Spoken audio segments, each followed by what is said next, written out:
Donc je vais introduire cette session en me basant sur des choses qui m'ont interpellée dans la thématique, mais d'abord vous dire que je suis dans une journée un peu surprenante parce que cet après-midi, avec Claire, la déléguée générale, on allait visiter le bidonville de Sten, qui est dans le 93, qui est une ville majoritairement composée de personnes de Roumanie, et vraiment aux portes de Paris, parce qu'en RERD, on y est à peu près en 10 minutes, et donc l'écart est assez flagrant. On savait en ayant cette journée-là que l'on serait dans un moment où je n'étais pas tout à fait habillée comme ça, et en même temps, je me suis dit, en venant, que c'était une bonne illustration de ce qu'on voulait faire quand, en tant que fondation, en tant que fonds de dotation, on voulait créer un avenir désirable, et c'est la première thématique sur laquelle j'ai envie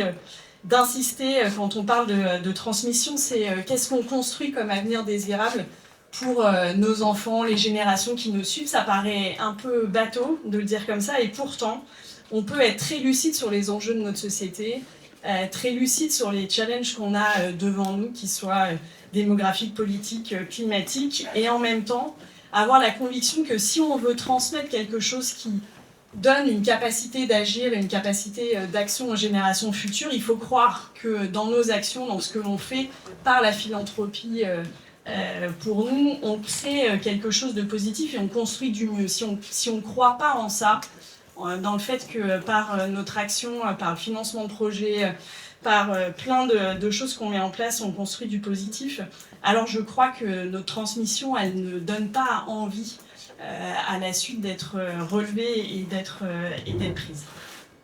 Cette transmission, à l'heure de l'intelligence artificielle, qui est la thématique, d'ailleurs je suis très heureuse de ce soir de ne pas parler d'intelligence artificielle, ça change, mais à l'heure de l'intelligence artificielle, dont on dit qu'elle change quelque chose de la relation à l'autre, de la manière dont on habite le monde, je crois que la question de la transmission, elle dit justement qu'on construit dans la manière de transmettre notre dignité humaine, du lien, de la relation, et que par ça, on crée quelque chose qui nous pose la question dans la philanthropie de dépasser qu'est-ce qu'on va transmettre. Est-ce que je transmets uniquement ma fondation, ce qui est déjà pas mal, et l'action que j'ai menée pendant plusieurs années avec ma femme, avec mon mari,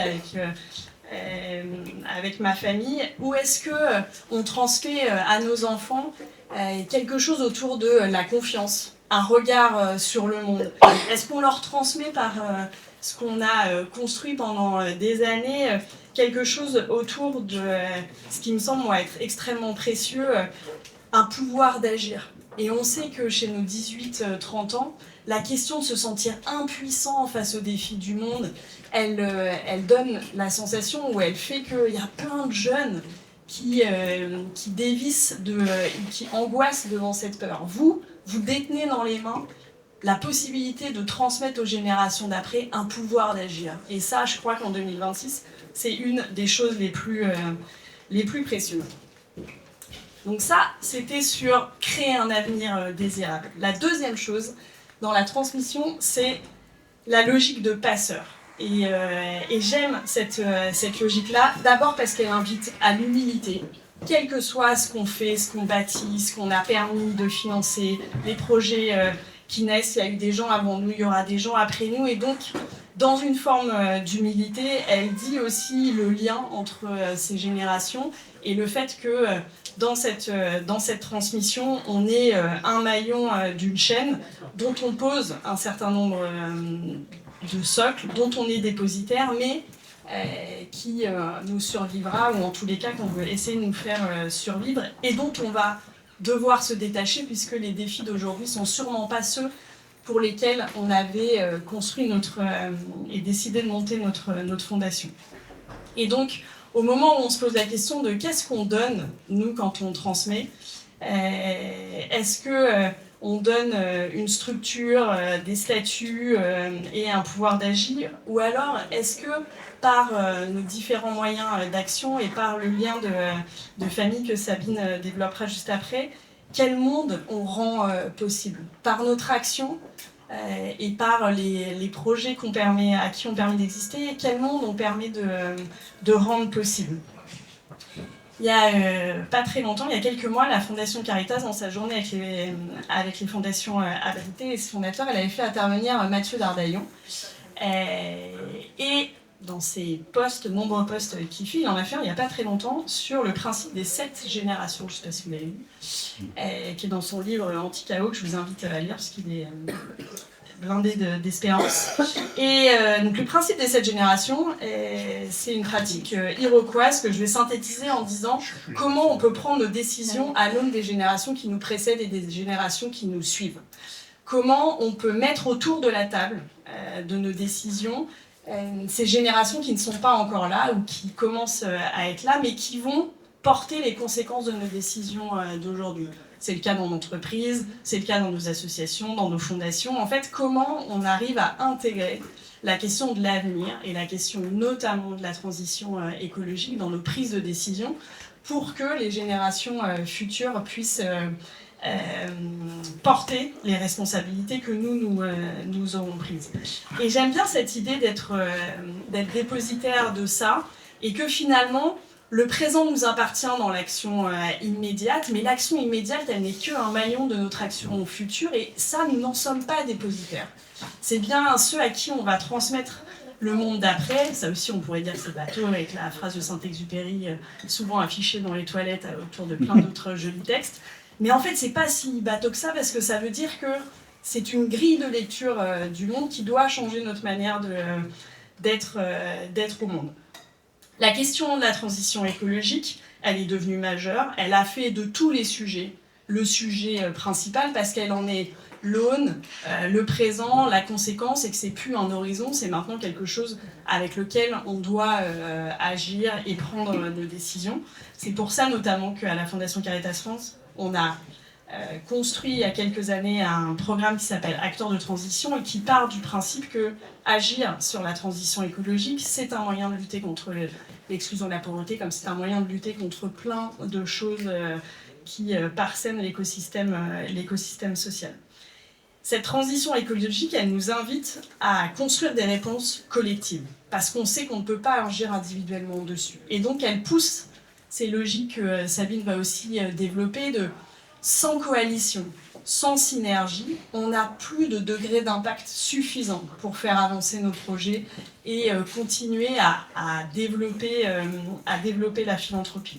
Et donc ce qui est génial dans la philanthropie, c'est qu'à travers la transmission, et on espère la pérennité des structures, et de prendre la transition écologique comme un facteur clé de création de coalitions, alors on peut construire des réponses innovantes, on peut expérimenter. C'est ce qu'on a fait quand on a créé le prix des jeunes pousses. Et on peut avoir un regard sur le monde qui donne cette fameuse capacité d'agir, et donc qui construit du positif, sans naïveté, mais avec une lucidité qui dit que cette capacité d'agir, elle nous donne un élan. Aujourd'hui, on est à un moment donné où sans ces coalitions, on perd notre capacité d'action, et on voit qu'on développe des nouveaux programmes en co-construction et en cofinancement avec nos fondations abritées. On en a un qui est sur les îles, on en a un qui est sur les mers isolées, et on n'arriverait pas à avancer si on n'était pas dans un écosystème qu'on arrive à rendre congruent sur ces logiques-là. Alors voilà, je vous laisse à cette soirée qui va être encore plus intéressante que nos introductions.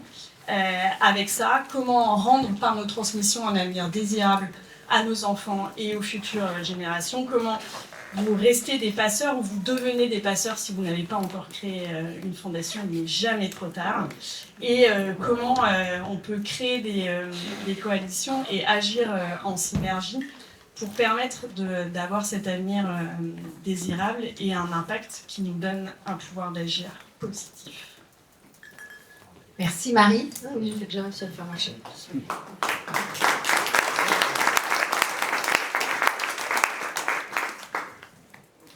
Merci Marie de ces mots inspirants et engagés. Donc moi je représente l'association Un Esprit de Famille ce soir. C'est une association qui a été créée il y a 13 ou 14 ans, 2012, 14 ans, voilà. Et qui rassemble, comme son nom l'indique presque, les fondateurs de fondations familiales en France. On a commencé à une dizaine, on est 150 membres aujourd'hui, il y a beaucoup de visages connus dans la salle, et puis l'équipe de permanents aussi. Donc merci à tous d'être là et bienvenue aux autres. Un esprit de famille, pourquoi les familles? Parce que finalement, la famille, c'est le premier petit écosystème dans lequel on apprend ce qui compte dans la vie. On apprend que la vie surgit, on apprend que la mort sépare, on apprend que on peut se disputer et qu'on doit se réconcilier. On apprend qu'on reçoit, on apprend qu'on partage et on apprend qu'on n'y arrive pas tout seul.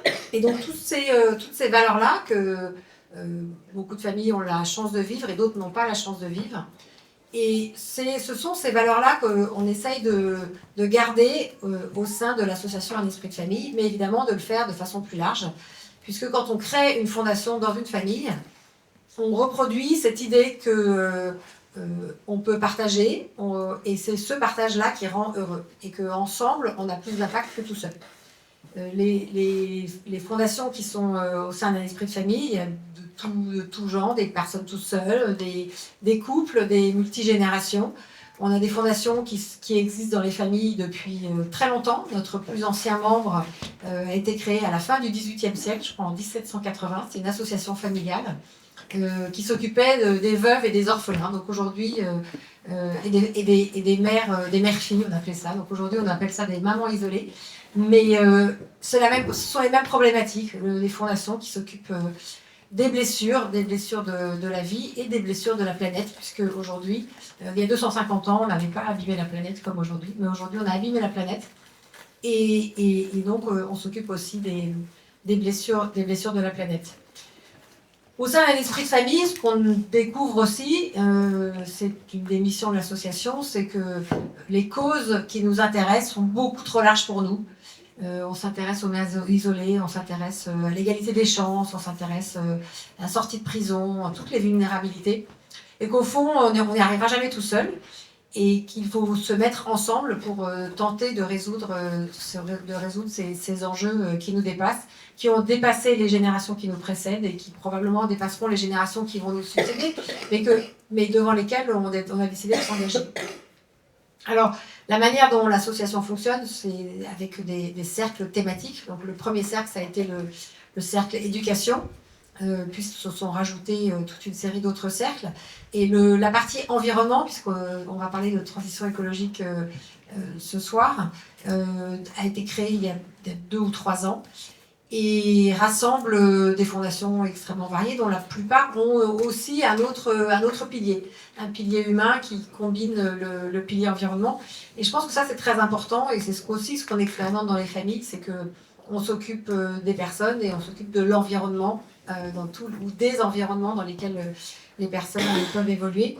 Et on aura ce soir un témoignage père-fille qui va nous parler de la manière dont dans leur fondation, l'humain et la nature se rejoignent. Au sein d'un esprit de famille, on a aussi pris en compte les next-gen, les générations suivantes, avec un cercle next-gen. Mais on s'aperçoit finalement que les plus jeunes générations ont aussi envie de s'impliquer dans des sujets concrets. Ils ont leurs propres enjeux. Parce qu'évidemment, recevoir une fondation dans une famille, c'est pas évident. Quand on a 30 ans, 35 ans, d'avoir une fondation, on a peu de copains qui ont aussi une fondation dans sa famille. Et donc, les conversations qui ont lieu au sein du groupe NextGen sont importantes parce que ça permet d'assumer qu'on a une fondation dans sa famille, de comprendre comment on se positionne et de comprendre comment on en fait quelque chose de beau au service de plus grand que soi. Et ces conversations sont aussi importantes. Le faire ensemble au sein d'un esprit de famille, ça peut prendre plein de formes. Donc c'est échanger sur un enjeu qui nous interpelle.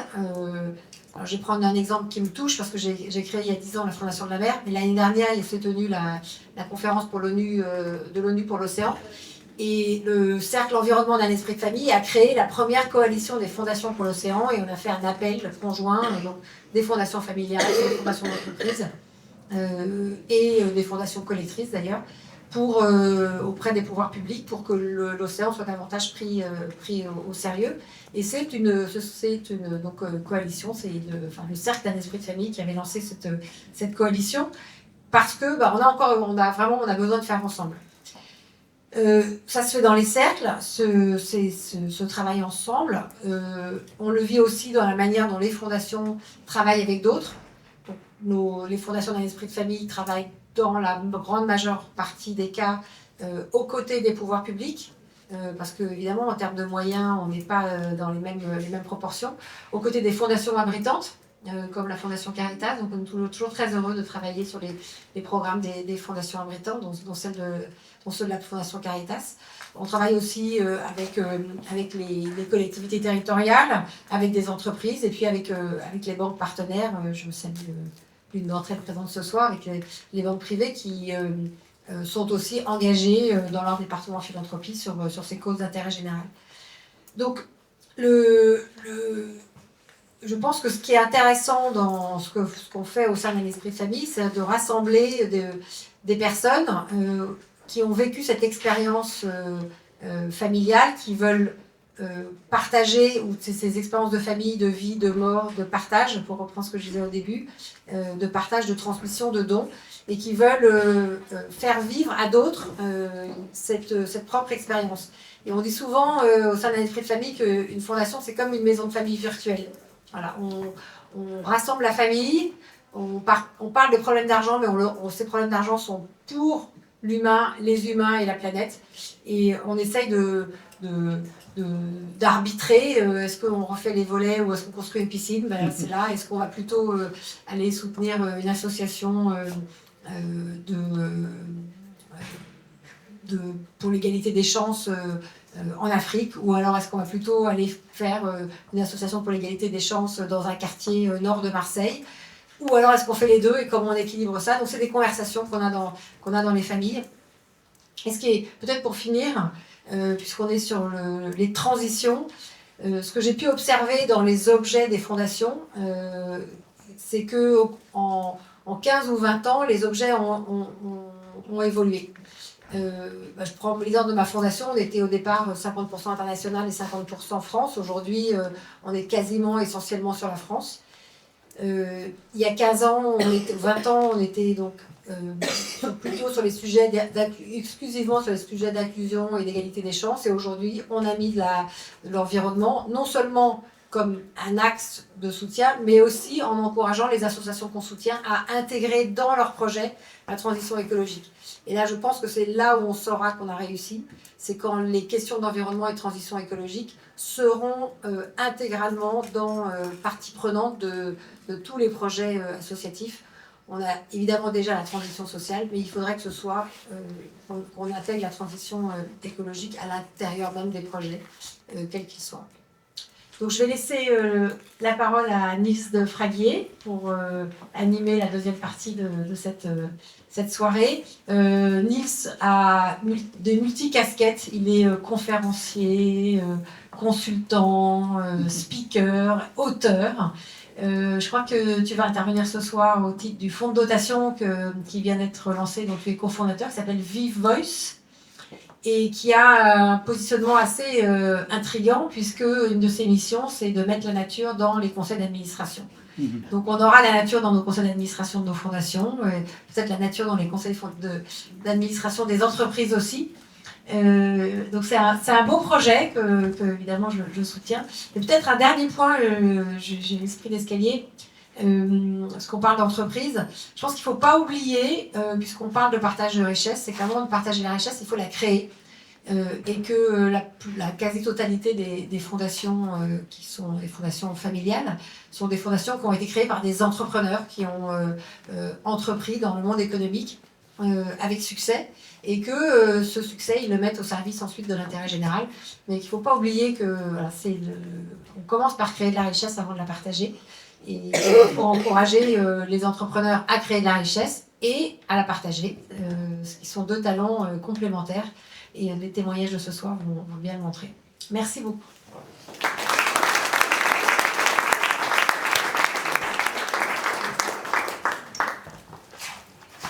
Bonsoir à toutes et à tous. Ravi de vous rencontrer. Merci de votre présence. Merci aussi à Véronique et Valentine qui ont été derrière l'organisation de cet événement. Ravi de se retrouver. Je vais parler pendant une quinzaine de minutes pour vous présenter un petit peu l'état de notre monde, sans doute des choses que vous connaissez, des choses peut-être nouvelles, vous partager un petit peu des innovations, des possibilités, notamment sur la question de la gouvernance nature, comment est-ce qu'on intègre justement cette question de la génération au sein des organes de gouvernance, et puis on aura ensuite la chance d'avoir une conversation incarnée avec la famille Le Marchand et la famille Boisard. Pour commencer, peut-être faire un tour d'horizon sur le contexte planétaire. Vous connaissez peut-être le phénomène de la grande accélération depuis les années 50. On voit que les systèmes socio-économiques, que ce soit la population, que ce soit les questions de production, sont montés en flèche. Ce qu'on voit, c'est que la planète a réagi de même et aussi est montée en flèche sur les questions de pollution, sur les questions de nitrogène, sur tous ces enjeux-là, la domestication des terrains vierges notamment, pour une intro qui exprime quand même l'impact de l'homme avec un grand H sur la planète. Par rapport à ça, on voit aussi qu'on utilise de plus en plus de ressources. Aujourd'hui, on utilise 1,8 planètes par an, c'est-à-dire qu'on ne donne pas à la planète le temps de se régénérer. Imaginez une forêt que vous couperiez, il faut du temps pour qu'elle se remette en route, il faut du temps pour revenir à son état initial. On consomme bien plus que ce que l'on a, les ressources ne sont pas illimitées. Par rapport à ça, plusieurs scientifiques, et ça c'est le cadre scientifique principal que vous connaissez sans doute, ou dont vous aurez peut-être entendu parler, les limites planétaires. Les limites planétaires, j'aime utiliser la métaphore du corps humain, c'est les organes vitaux de la planète. Comme si vous, demain, vous aviez un souci au cœur, au poumon ou autre. C'est la même chose sur la planète. Les scientifiques du Stockholm Resilience Center, qui sont basés en Suède, ont travaillé sur un modèle qui permet de comprendre les différents systèmes vitaux d'équilibre de la planète. Aujourd'hui, sur 9 de ces limites, on a dépassé la zone soutenable et du coup de bonne santé de la planète sur 7. Vous le voyez dans les zones rouges. C'est-à-dire qu'en fait, on a besoin de retravailler là-dessus. Vous voyez par exemple la diminution de la couche d'ozone atmosphérique. Ça vous rappelle peut-être des souvenirs avec le protocole de Montréal il y a quelques années. Les États se sont mis d'accord par rapport au trou de la couche d'ozone pour justement résorber cela et trouver une solution. Ce qui nous invite à penser et à savoir qu'en fait, quand on est dans la zone rouge, on peut retourner dans la zone verte et c'est possible. La seule chose, c'est ce qu'on appelle les effets de bord et les tipping points. C'est que plus vous allez dans le rouge sur un nombre de limites cumulées, plus l'instabilité de la planète est présente et plus ça devient incertain sur l'avenir de l'habitabilité sur la planète. Un autre graphique qui résume ça, c'est ce qu'on appelle le couloir de la vie, encore une fois du Stockholm Resilience Center, qui nous montre qu'en fait, depuis que l'homme est sur cette planète, on a vécu sur ce couloir d'évolution des températures, et là on est en train d'en sortir. On est en train de sortir de la zone qu'on a toujours connue dans l'existence même de l'humanité et de sa présence et de la vie sur Terre. Ce qui nous invite quand même à repenser la situation actuelle. Les années sont de plus en plus chaudes, les scientifiques nous le disent, on l'a vu avec le phénomène de canicule il y a quelques jours. Les années qu'on vit sont sans doute les plus fraîches qu'on aura à vivre sur les prochaines années de notre vie. Le phénomène El Niño, que vous connaissez peut-être, qui est une accélération justement de ce réchauffement, va sans doute se produire cet été. Un nouveau rapport vient de sortir pour nous annoncer qu'il y avait 80% de chances qu'on soit dans une accélération de tout ça. L'année 2024 était la plus chaude, 2023, 2025. On avait un objectif de 1,5 degré de réchauffement. On est en passe de le dépasser. C'est des données de moyen long terme, mais on est sur cette direction-là. Les phénomènes météo extrêmes se multiplient avec la hausse des températures, l'évaporation de l'eau, les inondations et tout le reste. Ce qui montre en fait qu'aujourd'hui, il y a un coût économique astronomique qui va augmenter de manière exponentielle. Et ce qui nous dit aussi que l'argent qu'on a de côté ou qu'on produit en tant qu'entreprise, qu'on a de côté en tant que fondation, il est de plus en plus à risque. Les actifs sont de plus en plus à risque parce qu'il va falloir réinvestir, parce qu'il va falloir assurer. Et assurer un monde en total déséquilibre devient quasi mission impossible. Dans le même temps, on voit que les inégalités se creusent. Aujourd'hui, 75% des richesses sont possédées par les 10% les plus riches sur la planète. Donc on voit aussi que l'accès aux ressources est de plus en plus compliqué. Les 12 milliardaires les plus riches sur la planète possèdent plus que la moitié de la population. Donc ces deux sujets-là nous invitent vraiment à repenser le rôle que l'on a, la relation qu'on a aux autres, à la création de valeur, mais plus que la création de valeur, la redistribution de valeur dans un phénomène, comme vous l'imaginez, climatique de plus en plus dangereux, et du coup qui met à risque principalement les personnes vulnérables, que ce soit des personnes qui vivent dans la pauvreté, que ce soit des femmes. Donc voilà, on a vraiment ces enjeux-là de redistribution de la valeur par rapport aux enjeux climatiques. Et dans ce contexte-là, le vivant, on tend à le considérer comme une marchandise, comme une commodité, comme une ressource. On parle de ressources naturelles, et la sémantique l'explique très bien. On considère la nature comme une ressource. Donc la question, c'est comment est-ce qu'on accepte cette interdépendance, parce qu'on est tous interdépendants entre nous dans cette salle, en tant qu'êtres humains, mais avec l'ensemble des êtres vivants, pour justement accueillir une nouvelle perspective du vivant. Quelques chiffres, 50% du PIB qui dépend de la santé des écosystèmes naturels, 7300 milliards de flux financiers qui sont dépensés contre la nature, donc contre la restauration, la régénération de la nature. C'est un rapport de l'IPBES, c'est l'équivalent du GIEC sur la biodiversité qui est sorti il y a quelques mois. Et 72% des entreprises européennes qui dépendent de la bonne santé des écosystèmes naturels. Voilà un petit peu le tour d'horizon, c'est pas brillant, mais c'est important de le mentionner. La science nous le dit, les données sont claires. La question maintenant est de savoir comment est-ce qu'on en est arrivé là. Parce que pour moi, si on veut résoudre cette crise, avant d'aller sur l'action, il faut comprendre de là où on vient. Et là, j'aimerais vous parler de la racine justement de ces polycrises. Ça, c'est un visuel qui a été fait par le Biomimicry Institute qui vous donne un calendrier annuel. Donc là, vous êtes sur une année entière qui cartographie le début de la vie sur Terre. Donc la Terre est née, par exemple, en janvier, le 1er janvier, et l'arrivée de l'homme Homo sapiens. Si on calcule sur une année entière, quand est-ce qu'arrivait l'homme? L'homme est arrivé le 31 décembre à 23h24. Je trouve ça assez symbolique du peu de temps qu'on a passé sur cette planète et de l'impact démentiel sur la nature. 23h24. Une première donnée. La deuxième, c'est quel est le rapport que l'on a aux autres et au monde. Et je pense que c'est vraiment le cœur de notre transformation de modèle, de société. C'est comment est-ce qu'on se remet en relation. Comment est-ce qu'on recrée une économie, une relation avec soi, avec les autres, avec le monde. L'histoire dans laquelle on vit, c'est l'histoire que vous avez sur la gauche. C'est l'histoire que certains chercheurs appellent l'histoire de la séparation. Il y a le moi, l'ego d'une certaine manière, il y a les autres et il y a la nature. Comme si je devais être en domination des autres et de la nature pour pouvoir survivre dans un contexte de compétition. L'invitation, et ça se fera partie de la troisième partie, c'est de replacer la vie au centre. Et si on replace la vie au centre, on voit que les humains, les non-humains et la planète font partie d'une même histoire commune, ont des intérêts communs, peuvent créer des co-bénéfices et ont tout intérêt à travailler ensemble. Et par rapport à ça, une donnée qui m'a frappé il y a quelques années, l'être humain ne représente que 0,01% du vivant sur cette planète. Donc encore une fois, une invitation à l'humilité. Un dernier point sur l'aspect générationnel, encore une prise de recul. Nous sommes 8 milliards sur cette planète, nous avons des ancêtres, nous avons surtout des générations à venir. Donc la vraie question, c'est quel rôle on a de faire le pont entre le passé, le présent actuel, et justement ce rôle qu'on veut donner au service des générations futures, et ce qu'on veut leur apporter. Quelques photos de la dernière mission Artemis qui nous redonnent un petit peu de contexte sur le seul lieu où la vie existe, ça qu'on le sache aujourd'hui, et de prendre soin de la planète. Dernier point, le chemin que j'appelle de la réconciliation. Parce qu'aujourd'hui, la question, c'est comment est-ce qu'on réconcilie? Comment est-ce qu'on réconcilie une prospérité économique, une santé planétaire, une qualité de vie humaine? C'est tout l'enjeu de notre temps. Et par rapport à ça, depuis beaucoup d'années, on parle de la durabilité. La durabilité, c'est d'une certaine manière d'avoir un impact négatif. Quand on voit l'enjeu des limites planétaires, quand on voit l'enjeu des inégalités, aujourd'hui on a abîmé la planète, on a abîmé la vie de certains individus parce qu'on a extrait de la valeur d'un travail qui ne coûte pas cher, qui est exporté. Donc la question c'est en fait comment est-ce qu'on va au-delà de la durabilité.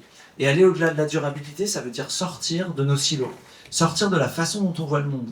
Vous le savez sans doute, le marché du carbone a eu un succès florissant ces 10 dernières années, notamment dans le monde de l'entreprise. Et aujourd'hui, on est en train de revenir en arrière en se disant est-ce que c'est suffisant? Ça contribue et c'est un sujet important, mais est-ce le seul? Donc d'une pensée en silo, comment est-ce qu'on va sur une pensée écosystémique? Et c'est là qu'entre en ligne de compte le régénératif, c'est de dire comment est-ce que je redonne plus que je ne prends? Si le système est abîmé, comme notre santé à nous, si nous sommes malades, on prend soin de se guérir, on prend soin de se poser, de prendre le temps et de réfléchir à l'impact qu'on veut avoir. Et par rapport à ça, le régénératif, il nous invite à repenser avec cette pensée en système vivant. C'est le schéma que vous avez sur la droite, c'est de dire en fait il y a beaucoup de complexité dans notre monde, il y a beaucoup de choses qu'on ne connaît pas. La science est avancée, elle nous donne des faits, mais on a beaucoup plus de questions que de réponses. Et par rapport à ça, c'est de dire comment est-ce que cette interdépendance, on l'accueille, on l'honore et on en prend soin.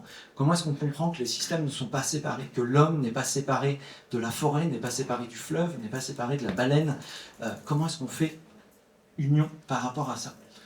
Et ça, c'est le sujet principal que je voulais apporter ce soir, et le message principal, c'est qu'est-ce qu'une génération? Et aujourd'hui, si vous regardez dans un dictionnaire à Larousse la définition de la génération, elle se base sur deux choses. La première chose, c'est qu'on parle que des humains. La seconde, c'est qu'on classifie les humains en fonction de leur âge, leur date de naissance.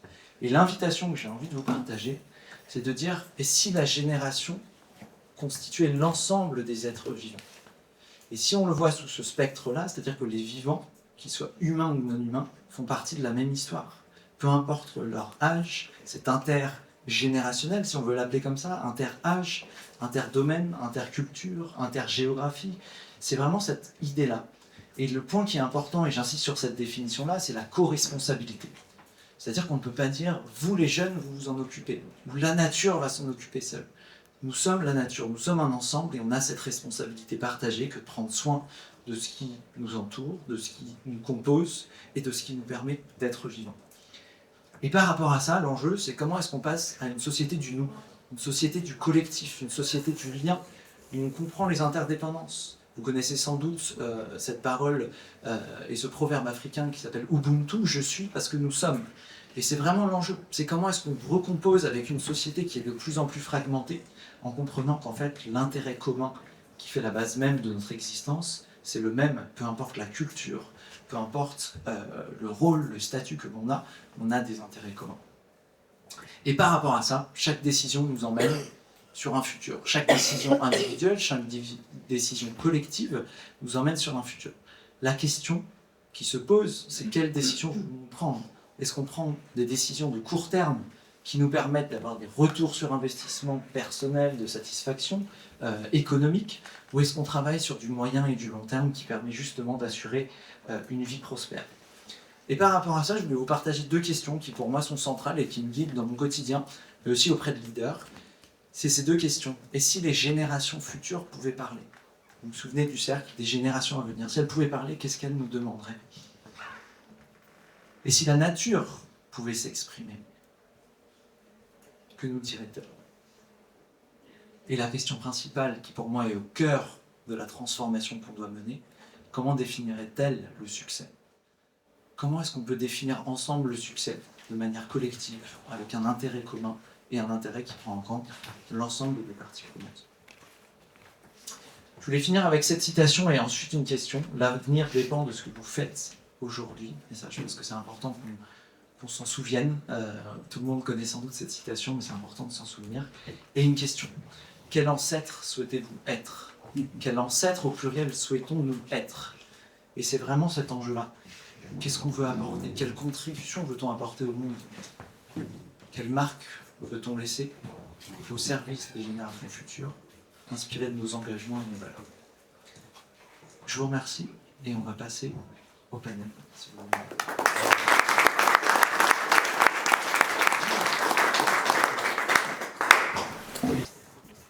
Donc on va commencer ce panel peut-être avec un petit tour rapide d'introduction, en quelques mots, qui vous êtes, et peut-être pas par des statuts, mais par un chemin de pensée, un engagement. Je pense que ça peut être intéressant de vous décrire de la façon dont vous en avez envie. Thomas? Bonsoir à toutes et tous, je m'appelle Thomas Brezard, et j'essaye d'être autant un bon héritier qu'un bon ancêtre. C'est pas facile. Et dit autrement, je passe mon temps à essayer de trouver des solutions entre pérenniser un héritage patrimonial et capitalistique, en conscience que ce patrimoine il a des externalités négatives non négligeables sur la planète. Je n'avais pas préparé celle-là, mais Je t'ai laissé du temps pour répondre. donc, je m'appelle Cybèle, je co-dirige la Fondation Le Marchand, qui a été créée par mon père, par mes parents plutôt. Et moi, je dirais que j'ai eu à cœur, on parlera peut-être un peu plus de la Fondation, mais d'amener un peu plus on parlait tout à l'heure de la relation de l'humain avec la nature, c'est un sujet moi qui est très important pour moi. Moi j'ai beaucoup d'engagement humain au niveau aussi bien solidarité sociale, la santé, tout ça c'est des sujets très importants pour moi et ce lien à la nature et je pense que c'est un axe très important pour notre famille et avec lequel j'essaie d'être alignée aussi bien dans mon travail, mais aussi dans ma vie de tous les jours en tant que mère également. Voilà, et qui est important pour nous, cette relation. Cohérence. Cohérence entre le fait d'être un habitant de la planète et un amoureux de la nature, qui m'a nourri, qui nous a tous nourris. Cohérence avec la volonté d'être un entrepreneur, chef d'entreprise, et de savoir ce que je fais de la réussite de l'entreprise, entre le partage de cette réussite, le partage du message avec tous les gens avec qui j'ai travaillé, avec les extrêmement nombreuses personnes qui sont passées, qui ont été les clients de notre entreprise, partager avec eux cette belle vision du monde, et puis cohérence avec ma famille, au sens large, la cohérence de ce que c'est que l'entreprise, à quoi sert une entreprise, est-ce que c'est la prédation, est-ce que c'est égoïsme, est-ce que c'est, selon la formule de Milton Friedman, l'entreprise est là pour enrichir au maximum les actionnaires, ou bien est-ce que l'entreprise est un outil au service des rêves, de ses rêves, des rêves d'une famille, des rêves du personnel, des rêves de ses clients. Et les ressources d'une entreprise, sont-elles au service d'une cause plus large, ou est-ce que c'est une entreprise doit être foncièrement égoïste pour les actionnaires? François, avant de donner la parole à Sylvain, je vais peut-être rebondir sur cette question par rapport à ce que vous partagiez. Qu'est-ce qui vous a mené sur ce chemin d'engagement, justement, de faire de l'entreprise un vecteur de bien commun, d'impact positif? Il faut que je revienne très longtemps en arrière, parce que j'ai la chance d'être mené par les événements. Quand je suis sorti de mes études, j'ai fait mes études aux États-Unis. J'ai vécu longtemps dans les communautés californiennes qui étaient toutes très marquées par une organisation qui s'appelle le Sierra Club. Et le Sierra Club protégeait les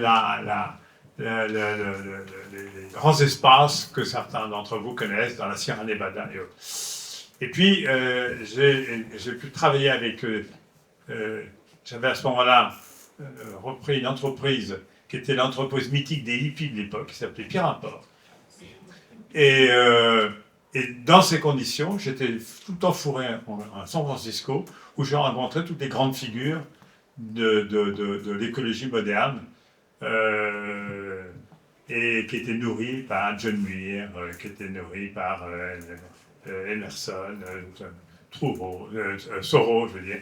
Et puis j'avais comme amis des gens comme Yvan Chouinard, compagnie. Voilà. Donc ces gens-là ou Anita Roddick, mon père, qui avait créé Body Shop. Donc ça a été mon terreau. Et donc quand j'ai... Donc Pierre Import était une entreprise formidable parce que je voyageais dans le monde entier à la rencontre des cultures du monde, au temps où il y avait encore des cultures du monde, puisque j'ai vu la mondialisation arriver, il est nivelé complètement. C'est à ce moment-là que j'ai vendu Pierre Import et j'ai voulu créer une entreprise qui allait représenter exactement ce que je voulais. Voilà. C'est-à-dire la nature à découverte et qui allait essayer de faire et pour que nos clients, et surtout les familles de nos clients, emmènent les enfants dans la nature, le protègent, etc. Donc il y a toute une aventure que je ne vais pas raconter maintenant, peut-être tout à l'heure. Et donc, et en même temps, mes enfants étaient en âge des jeunes, voilà. Et ils ont vécu en même temps que Françoise et moi, ma femme et moi, cette aventure d'entreprise. Donc cette aventure d'entreprise Nature Adéquate a été l'aventure d'une famille. Et dès le départ, il y a eu une fondation. Dès le départ, on a décidé qu'on allait partager, l'argent qu'on allait gagner, on allait l'utiliser pour protéger la nature. Donc vous voyez, c'est un projet qui a été... on n'a pas réinventé des années après, et dit qu'est-ce qu'on va faire, on a gagné des sous, qu'est-ce qu'on va en faire. En fait, c'était dans le projet lui-même, il y avait cette partie éducationnelle, cette partie d'emmener les gens dans la nature et cette partie de redistribuer une partie de nos bénéfices pour aider les associations qui finançaient la protection de la nature. J'étais très long, excusez-moi. Merci François pour ce cheminement qui nous donne un petit peu plus de clarté. Et peut-être Sylvain, je vais te donner la parole. Tu nous rejoins du Maroc, si je ne m'abuse. Si tu veux te présenter et puis raconter un petit peu aussi ce chemin d'engagement et la fondation actionnaire de Nord6. Ah bon, et vous m'entendez mieux là? Parce que sinon... Parfaitement bien. Ah ok, voilà. Bon, donc je disais que j'étais dans notre filiale à Marrakech et donc j'allais surtout laisser Thomas expliquer beaucoup de choses parce que malheureusement je pensais intervenir plus tôt. Bon, le sujet de transmission arrive à plusieurs niveaux au sein de Nord6 puisque j'ai créé cette entreprise il y a 30 ans et qu'on vient de justement effectuer... et donc, on est heureux de dire qu'on est une entreprise maintenant familiale, qu'on a fait une deuxième génération avec Thomas. Mais ce n'est pas que l'entreprise, c'est notre fondation d'entreprise qu'on a créée en 2003, c'est notre fondation actionnaire qu'on a créée en 2021. Et vous voyez, c'est comme disait monsieur, c'est un écosystème qu'on a su créer. Enfin, en tout cas, qu'on a eu la volonté de créer. Et c'est la première chose qui me vient quand on parle de transmission, et ça fait le lien avec les interventions précédentes, c'est que, en ce qui me concerne, c'était pas l'entreprise qui me semblait le plus important de transmettre, c'était son modèle. Et il se trouve qu'en 2019, voilà, j'ai fait ma crise des 60 ans en disant, franchement, ça devient insupportable de voir ce monde se dégrader. Et vous avez beaucoup parlé de la planète, mais la planète et l'humain sont complètement interdépendants. Et plus la planète va se dégrader, plus il y aura d'injustice sociale. Voilà, il ne faut surtout pas cloisonner les sujets. Et donc, je me suis dit, il faut qu'on, nous, entreprises, on s'en reprenne en main. Parce que si cette fameuse responsabilité sociale des entreprises avait été mise en place de manière efficace, suffisante, le monde ne se serait pas dégradé comme ça. Donc, il faut se remettre en cause. Et c'est ce qui m'a amené à essayer de créer un nouveau modèle de développement d'entreprise, je dis bien un modèle, qui s'est inspiré de la permaculture, qui est pour moi le mode le plus vertueux de production agricole. Ce modèle est articulé autour de 3 principes éthiques qui ne vont pas vous surprendre. Mieux prendre soin des femmes et des hommes dans l'entreprise et à l'extérieur de l'entreprise, mieux préserver notre planète, et le 3e qui est de créer de la richesse en se fixant des limites et en le redistribuant équitablement. Vous voyez, ça recoupe beaucoup de vos propos. Thomas, tu expliqueras un peu plus le modèle parce qu'il y a évidemment beaucoup de choses derrière. Mais vous voyez, c'est ça que j'ai voulu transmettre moi avant tout. Et si Thomas n'avait pas adhéré, et heureusement il a adhéré, il le porte à l'entreprise, il le porte à l'extérieur de l'entreprise maintenant puisqu'on est SEM, bon, c'est chouette. Mais pour moi, c'est ça le plus important. Et dans la transmission des fondations, c'est exactement la même chose. C'est-à-dire que ce n'est qu'un outil, avec des moyens financiers, mais ce qui est important, c'est de transmettre la finalité. Et donc, la finalité, pour nous, évidemment, c'est que ce soit la fondation entreprise que l'autre fondation actionnaire, c'est qu'elles sont articulées à nouveau autour de nos 3 principes éthiques. Donc, la fondation Nord6, elle est avant tout sur les problèmes de planète et d'injustice sociale. Et notre fondation actionnaire, elle est avant tout sur le lien avec notre métier, le numérique, c'est-à-dire lutter contre l'exclusion par le numérique, on est dans l'humain, faire en sorte que le numérique soit peut-être, en tout cas, pousser un numérique moins carboné, on est sur la planète. Vous voyez, tout ça, c'est une cohérence importante.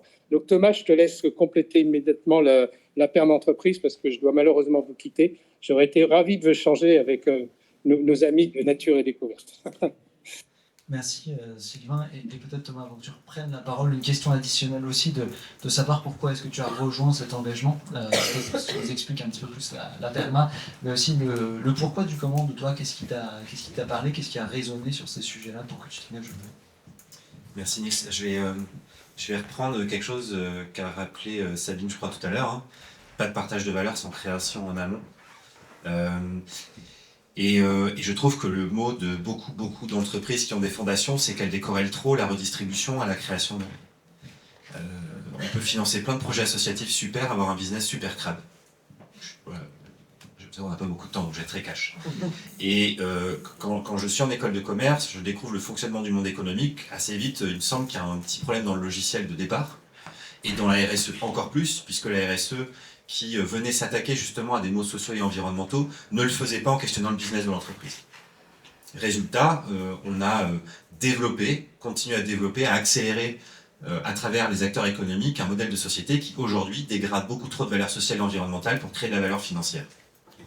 Et donc mon souhait assez rapidement dans ma trajectoire personnelle, ça a été de dire moi je me levais le matin pour que les deux ne soient plus décorrélés, mais que les deux soient conjoints. Et donc je cherchais une nouvelle modalité pour le faire. Je découvre des dispositifs comme Bicorp, qu'aujourd'hui je préside en France. Je découvre les sociétés à mission en 2020 et un peu avant, puisque dans le cabinet où j'étais, on avait défriché ça. Et en fait, je dis à Sylvain, je fais du conseil, j'ai vu large, j'ai vu des grands groupes, des petites PME, des secteurs de services et des industries. Maintenant, je veux passer de l'autre côté, je veux faire moi-même. Et Chiche, on le fait ensemble. Avec Norcis, il y a un magnifique terreau fertile. Il y a une entreprise très mature en RSE. Et il y a un business qui, par le numérique, peut résoudre des enjeux de société ou peut accélérer la dégradation sociale et environnementale. Donc, il y a un cas d'école à développer pour qu'on fasse la preuve qu'on peut être une entreprise lucrative, performante, pérenne, donc on préserve l'héritage et qu'on prenne soin du patrimoine, mais qu'en même temps, tout ce que l'on entreprend de faire désormais soit fait pour que l'entreprise résout des enjeux de société et crée des richesses qui permettent en plus d'abonder des acteurs d'intérêt général qui, eux, le font avec d'autres qualités que les nôtres. Et voilà le chemin qu'on fait. Et donc, ce cheminement pousse notamment Sylvain à vouloir inventer un nouveau modèle de développement. Long story short sur la permaculture qui fait qu'une boîte du numérique se met à inventer un nouveau modèle avec ça, mais on découvre des fondements. Et en l'occurrence, sur la permaculture, donc la perma-entreprise, c'est un énorme changement de pensée que de dire on passe du triptyque People, Planet, Profit, qui est le triptyque historique du développement durable, à un triptyque qui s'appelle People, Planet et Limite. Créons de la valeur, créons de la richesse, oui, mais fixons des limites à cette création, fixons des limites à la maximisation du profit ou à la concentration des richesses. Tu as montré un schéma tout à l'heure qui était très frappant en la matière, pour que on ne décorrèle plus création de richesse et création de valeur sociale et environnementale. Voilà, en quelques mots. Merci Thomas, et peut-être Sylvain, je vais vous poser la même question en écho. Est-ce qu'il y a des éléments qui font écho à votre parcours d'engagement et la raison d'être aujourd'hui, d'être investi sur ces sujets-là? Oui, alors bon, moi comme mon père le disait, c'est vrai que nous on a grandi dans cette conviction que la nature nous faisait du bien déjà. C'est vrai que nous en tant qu'enfants on a été beaucoup dans la nature. Moi je faisais la piste verte avec Nature Découverte où on allait chercher les traces d'animaux quand j'avais 10 ans. Et puis mes parents nous ont beaucoup emmenés, on était tous scouts. Donc voilà, on a grandi, pour nous c'était une évidence qu'il fallait protéger cette nature, protéger cette planète. Et puis un peu plus, voilà, moi, et après mes études, j'ai eu engagements personnels, puisque moi j'étais très engagée bénévolement dans les hôpitaux, en soins palliatifs auprès des enfants malades, et j'ai travaillé dans des associations qui réalisent les rêves d'enfants gravement malades, donc j'avais voilà, d'autres convictions qui se sont ajoutées, on va dire, à tout ça. Et quand on a discuté ensemble que je rejoigne la fondation en tant que co-directrice, puisque je faisais partie du comité de la fondation Le Marchand, fondation familiale, depuis le démarrage, donc il y a 18 ans. Mais quand il y a 10 ans, voilà, on a eu cette discussion que je rejoigne la fondation. C'est vrai que ma première réaction a été j'ai beaucoup de sensibilité, mais mes sujets sont plus voilà, autour comme je disais, des sujets sociaux. Et là, c'est vrai que j'ai eu la chance d'avoir mon père qui m'a dit bah, qu'est-ce qui t'empêche de les développer? On a tous cette conviction que la nature peut faire du bien à des publics fragiles. Bah, donc, vas-y, développe ton axe. Et donc, ça a été une porte ouverte géniale. Et c'est vrai que l'outil était là, mais finalement, ça a été un plus apporté et un sujet. On a vraiment à cœur, je dirais, au sein de notre fondation familiale, d'écouter les sensibilités qui sont différentes chez chacun. Et alors bon, ça fait qu'il y a beaucoup de sujets traités, beaucoup d'associations soutenues, mais en même temps, je dirais que c'est aussi le moteur de notre fondation, c'est aussi que chacun s'y retrouve et ce soit aussi une belle histoire de famille et d'écouter et d'entendre les convictions de chacun. Merci pour ça. Est-ce que du coup on peut continuer sur l'histoire de la Fondation, ce que vous faites aujourd'hui, les projets que vous financez, comment est-ce que vous avez réconcilié justement ces enjeux sociaux, environnementaux? Je ne sais pas, François, si vous voulez commencer, et puis peut-être en duo, mais quelle est l'organisation quotidienne de la Fondation? On a commencé par un projet un peu dictatorial au départ, hein, mais ça a du temps de nature à découverte, hein, puisque j'avais même mis des commissaires au peuple.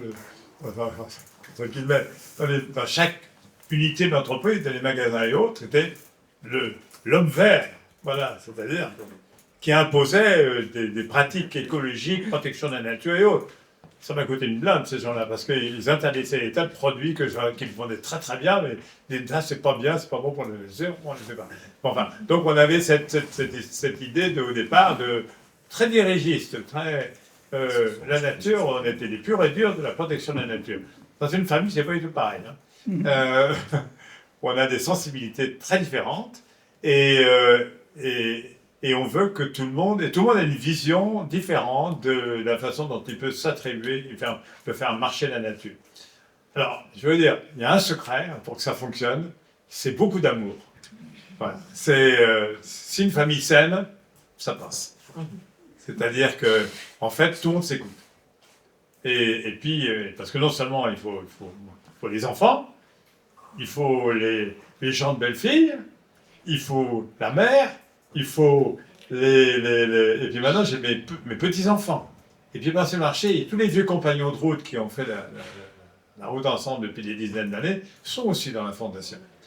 Voilà, donc tout le monde a sa sensibilité et il faut que tout le monde arrive à s'entendre. Voilà. Alors, voilà, il y a des tas de compromis qui se font, mais ça fonctionne bien parce que ça fait quand même 18 ans. Les deux fondations non, le Marchand, 18 ans. La fondation Nathalie, la fondation Le Marchand, oui, ça fait plus de 23 ans, et on a financé quand même 2000 et quelques projets. Hein, donc finalement, on s'en sort, quoi. On arrive à s'en sortir, et puis on est très heureux d'être ensemble. Et chaque projet de fondation est une fête. Parce que, et c'est sûr que c'est beaucoup moins dirigiste qu'avant. Ce qui, c'est pas bien c'est pas agréable pour moi. C'est plus facile avant. Mais maintenant, on s'écoute, c'est toi la chef maintenant. Merci beaucoup. Oui, non, je complète juste sur le sujet. Donc c'est vrai que le démarrage, il a fallu qu'on trouve une mission à la fondation qui était, comme je disais, il fallait que ce soit commun à chacun en écoutant les sensibilités des uns des autres, parce que voilà, je vous parlais de mes sensibilités, mais il y en a d'autres, c'est l'éducation, il y en a d'autres, c'est la protection de la nature, il y en a d'autres, c'est les animaux, enfin voilà, il fallait répondre. Et donc on s'est dit, cette relation homme et nature, voilà, finalement c'est assez large, et tout le monde peut un peu s'y retrouver. Alors on a fait ça jusqu'à l'année dernière, parce que l'année dernière on a eu il y a eu un peu une volonté de se recadrer parce que voilà, plus on intégrait des personnes, donc il y avait les enfants, comme disait On a rapidement intégré nos conjoints, et puis maintenant il y a les petits-enfants, etc. Et à chaque fois, ça ramenait un nouveau sujet. Et là, on en est à, voilà, je voyais là, en 2025, on a soutenu 93 associations sur limite 93 sujets, peut-être pas, mais...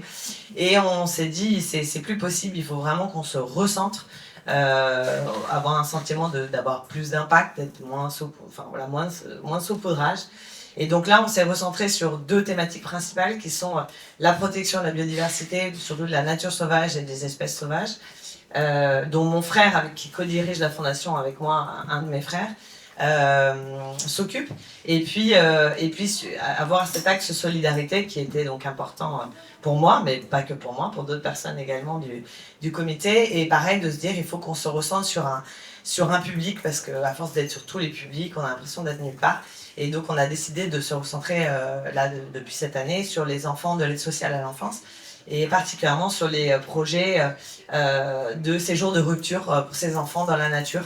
Et on s'est rendu compte qu'ils n'étaient pas du tout soutenus, c'est-à-dire qu'il y a très peu de gens qui soutiennent de sortir ces enfants, les emmener dans la nature, les emmener voir la mer et d'aller en montagne, et voilà, faire autre chose, et puis surtout de les sortir de leur quotidien et de les séparer aussi un peu, les mixer, je dirais, avec d'autres enfants. Voilà. Merci, passionnant. On voit qu'il y a de l'évolution dans le temps, du recadrage aussi de temps en temps, et de la concertation. Thomas, peut-être que tu peux nous présenter un petit peu l'approche, les sujets sur lesquels vous intervenez, les financements, les thématiques. Ouais, sur le volet philanthropique, vous dire que dans le modèle PERMA qu'on a inventé, PERMA Entreprise, déjà on a fixé une règle, c'est que 50% des richesses créées doivent être distribuées. Donc en général, dans la salle, c'est là que tout le monde s'en va, parmi les entrepreneurs. Je caricature un peu, mais franchement, on n'est pas là. Entre les salariés, la société civile. Dans le cadre d'une entreprise de taille intermédiaire comme la nôtre, on compte les impôts dedans. Parce qu'on est face à des concurrents qui payent proportionnellement 5 fois moins d'impôts que nous. Donc on considère que notre contribution à la collectivité proportionnellement est importante. Et donc dans ces 50%, le Nursis avait un plan épargne pour les salariés, et puis une fondation d'entreprise depuis une vingtaine d'années, dont le champ était assez large, lutter contre les inégalités, les injustices sociales et préserver la planète. Mais voilà, c'est un objet très large. Et donc quand on a voulu innover avec mon père pour préserver ce patrimoine et continuer à le développer de la meilleure façon possible, on a expérimenté quelque chose qui est encore assez peu connu en France, qui s'appelle la fondation actionnaire. Donc techniquement, c'est un fonds de dotation. Et ce que nous avons fait pour jouer le jeu des 50%, c'est qu'on s'est destitué, au niveau de la famille Brezat, d'une partie du capital, donc en l'occurrence 10% pour commencer, qu'on a mis dans ce fonds de dotation qui le rend actionnaire de Nursis. Et donc ça a plusieurs vertus.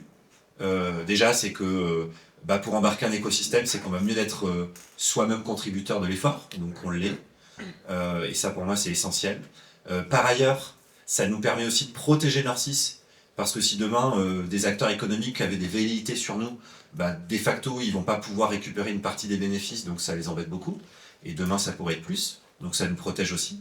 Et puis, ça garantit une redistribution supplémentaire de la création de valeur. En l'occurrence, l'objet de ce fonds de dotation, qu'on a appelé l'Institut du PERMA numérique, Sylvain l'a très brièvement dit, mais c'est d'accélérer des projets d'intérêt général par le numérique et de financer de la recherche sur la soutenabilité du numérique. À l'heure de l'IA générative, je ne vous fais pas un dessin, ce que tu as montré comme graphique, je ne suis même pas sûr que ça intègre les conséquences d'une IA générative débridée telle qu'elle est en train de se déployer partout. Et donc, nous, on souhaite anticiper ça. Et c'est pour ça que je vous disais, dans le projet qu'on développe, il y a un engagement sociétal assez chevillé au corps. En tout cas, Sylvain l'avait déjà, il a présidé Greenpeace France, donc je vous fais pas un dessin, mais je l'ai aussi beaucoup. Et en même temps, il y a du pragmatisme d'entrepreneurs et d'actionnaires. Ces travaux-là que l'on mène sur des communs numériques, sur la sobriété numérique, sur le soutien d'acteurs associatifs qui accélèrent par le numérique, sur la soutenabilité ou la décarbonation, demain ce seront des avantages que l'on aura aussi. En tant que prestataire, notre métier, c'est de développer des gros logiciels sur mesure pour des grands donneurs d'ordre. On n'aura pas à leur faire un dessin sur notre maturité pour les accompagner dans leur propre résilience numérique, vous voyez. Donc il y a beaucoup de pragmatisme derrière. C'est pour ça qu'avec Sylvain, il y a eu un gros débat, parce que lui, il voulait que le fonds il soit plutôt sur l'art. c'est sa sensibilité, moins la mienne. Et moi, je voulais absolument qu'on aille sur le champ du numérique d'intérêt général, parce que je considérais que c'était la meilleure façon d'être légitime en tant que mécène, et que ça allait nous préparer pour l'avenir. Donc voilà aujourd'hui comment est structuré en termes de philanthropie le groupe, et donc voilà, fondation très large sur l'objet social, un fonds de dotation plus axé sur le numérique, et vous l'avez compris, un modèle d'entreprise qui veut que le développement business, lui aussi, doit se mettre au diapason. Aujourd'hui, on a 50% d'acteurs publics dans nos clients, donc ça pose pas trop question. On a un certain nombre d'acteurs privés qui œuvrent dans la transition écologique, donc on est bien au rendez-vous. Et puis on a des acteurs dans nos clients qui parfois posent plus de questions, parmi nos équipes y compris. Par exemple, dans le retail, parce que est-ce qu'on fait des projets pour accélérer un retail toujours plus extractiviste, ou est-ce que notre métier consiste à aider ces acteurs-là à transiter vers des modèles, par exemple de la fonctionnalité, qui sont beaucoup plus soutenables à terme, et c'est évidemment là qu'on veut aller. Donc l'ensemble doit être, et je vais reprendre les mots de François, parfaitement cohérent. Merci beaucoup Thomas. Donc art, numérique, on a les sujets sociaux, environnementaux. Peut-être passer à cette thématique-là de la question de quelles ont été les problématiques que vous avez rencontrées. Donc ça c'est peut-être un moment un peu plus vulnérable on va dire, mais de partage de ce qui s'est passé. Quelles ont été un petit peu les coulisses de ces échanges-là? Quelles ont été les frictions? Sont-elles encore présentes? Et si oui, de quelle manière? Et peut-être aller aussi sur la question de la méthodologie, qu'est-ce qui est mis en place pour justement réconcilier ça, avoir du dialogue, et puis aussi consulter à l'extérieur de la famille. Est-ce que c'est le cas? Est-ce que vous avez des parties prenantes externes qui contribuent à ces conversations? Alors, bien évidemment qu'il y a des difficultés, hein, en 18 ans d'existence. Je dirais que il y en a pas des grosses. La difficulté principale a été comme je disais, d'arriver à répondre aux sensibilités de chacun, d'écouter tout le monde, entre ceux qui veulent soutenir des petits projets et ceux qui veulent soutenir des gros projets, et comme je vous l'ai dit, sur les 25 thématiques différentes. Et en même temps, on nous dit il faut qu'on ait plus d'impact, il faut qu'on soit plus engagé. Donc c'est d'écouter tout le monde et d'arriver à contenter tout le monde. Ça c'est quelque chose qui est toujours compliqué. Là, c'est pour ça qu'on a, nous, fait appel à quelqu'un l'année dernière. Moi, j'avais besoin d'avoir quelqu'un extérieur qui remettait un petit peu à plat, qui allait discuter avec chacun et qui a passé, je crois qu'il a passé 3 heures avec chaque membre du comité pour savoir qu'est-ce que chacun veut faire, où il veut aller, où est-ce qu'il est prêt à s'engager. Parce que c'est aussi ça, c'est que parfois on nous dit il faut faire ci, il faut faire ça et tout, mais toi, jusqu'où tu peux aller aussi dans ton engagement. Donc c'était très intéressant et on m'avait posé la question en disant mais pourquoi vous faites appel à quelqu'un externe? On n'a pas besoin, vous pouvez on peut le faire comme ça entre nous. Et j'ai dit non, moi j'ai besoin parce que c'est la difficulté parfois de travailler en famille, hein, c'est que tout le monde venait me dire son petit mot, ses desiderata au déjeuner de famille le dimanche, pendant les vacances, le soir quand ils dînent ensemble, pourquoi vous faites pas ci, pourquoi on fait pas ça, etc. Donc là j'ai dit alors là moi j'ai besoin qu'on pose tout à plat et que quelqu'un d'extérieur le fasse. Et donc c'était très très bien de faire ça avec quelqu'un d'extérieur, parce que en plus de ça, cette personne fait partie de notre comité de fondation. Et même encore maintenant, il peut dire « Souviens-toi que tu avais dit ça ». Et de les mettre en face parfois d'incohérences, enfin voilà, qui peuvent être dites. Et ça nous a permis voilà, de nous recentrer. Alors je vois que le recentrage, parfois, il n'est pas toujours évident. Et que c'est pour ça qu'on a, nous, en plus, une catégorie coup de cœur pour les projets qui sont apportés par des membres du comité qui ne rentrent pas forcément dans nos 2 axes. Parce qu'on sent, voilà, c'est très important aussi parfois de financer des projets qui ne sont pas exactement, mais c'est un projet très important pour un membre du comité. Donc voilà, je dirais que c'est d'arriver à maintenir le cap, d'arriver à avoir de l'impact sur des sujets, sur des thématiques, tout en répondant à chacun. Et par exemple, en termes d'organisation, nous on a 2 comités par an et à chaque, jusqu'à maintenant, on laissait beaucoup la parole aux membres du comité. Nous, on se retirait l'équipe, donc on est nous 3 salariés. Et on attribuait à chacun un projet avant le comité et c'était lui qui était chargé de le défendre. Et ça, c'est la personne extérieure qui nous a dit, en fait, ça devient mon projet. chacun devient, c'est mon projet, il s'empare du truc, combien vous allez donner à mon projet. Et moi, j'ai eu le gars au téléphone, il est hyper sympa. Et puis, il m'a offert un super bon déjeuner, etc. Donc, et en fait, il nous a dit, il faut vraiment que vous repreniez la main là-dessus. Parce que vous connaissez le mieux, vous avez étudié les dossiers, il faut vraiment que vous repreniez, vous, l'équipe salariée. Alors, on a tenté au dernier comité de vraiment reprendre la main, et alors là, on nous a dit oui, on ne sert plus à rien, voilà. Donc là, on s'est vu la semaine dernière, et là, on a essayé de faire un entre-deux, et pour l'instant, on n'a pas eu trop de critiques là-dessus, mais voilà, c'est pour moi les difficultés, c'est d'arriver à répondre aux besoins de chacun, aux envies de chacun, pour que chacun reste impliqué. Parce que je pense que c'est un outil qui est très important pour chaque membre de la famille et qu'on réussisse à garder le cap en même temps. Merci Cybèle. Et François, je vous laisse peut-être réagir avec peut-être un complément. Mais Cybèle parlait d'écouter les autres. Comment est-ce qu'on arrive à s'écouter soi aussi, ses valeurs, au fil du temps, au fil des évolutions, des débats? Comment est-ce qu'on garde cette boussole de valeurs qui nous suit au fil du temps? Je pensais répondre à un autre point, mais peut-être pas. C'est le partage de la richesse. C'était le sujet. Mais donc, comment je garde les valeurs? Garder la valeur, ben, je sais pas, je me force pas à garder les valeurs. De toute façon, on a tout. Je dirais que, je disais tout à l'heure qu'on s'aime beaucoup. On a toujours vécu ensemble. On a toujours partagé ensemble. Et que je veux dire que gens de belles filles qui arrivent dans la famille sont également partagent ça. C'est pas discutable. Il y a quelque chose qui se passe entre nous et on aime les mêmes choses. Donc c'est relativement facile, me semble-t-il. Dans le détail, c'est elle qui me prend le détail. Hein. Mais c'est relativement facile. On écoute tout le monde et on arrive toujours à trouver des compromis. Mais je voulais réagir sur un autre point dont vous parliez tout à l'heure, parce qu'il parlait tout à l'heure d'actionnariat, etc. C'est tout le problème de garder une fondation, donner de l'argent à des tiers, quand la boîte ne gagne pas d'argent. Voilà. Ou quand elle ne distribue pas de dividendes. À tous les niveaux, c'est un problème. Et du coup, on arrive à qu'est-ce qu'on a distribué? Est-ce qu'on distribue après qu'on ait payé les actionnaires? Est-ce qu'on distribue seulement si on gagne de l'argent?